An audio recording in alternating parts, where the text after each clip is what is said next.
Welcome to our channel. Today we how to activate your FutureLearn membership, beginner guide step by step clearly. To activate your FutureLearn membership, start by opening your web browser. In the address bar, type in the FutureLearn website URL and hit enter. Once the site loads, look for the login option located at the top right corner of the homepage. Click on Login to access the sign-in page. If you already have an account, enter your email address and password in the designated fields. After filling in your details, click the Login button. If you do not have an account yet, locate the Sign Up option on the login page. Click on Sign Up to create a new account. Fill in the required information, including your name, email address, and a secure password.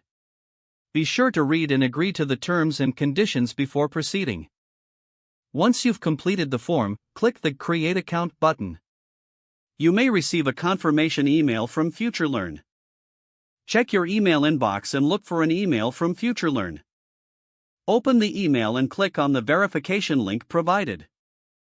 This will redirect you back to the FutureLearn website. Now that your account is active, log in with your email and password again. Once logged in, explore the various membership options available.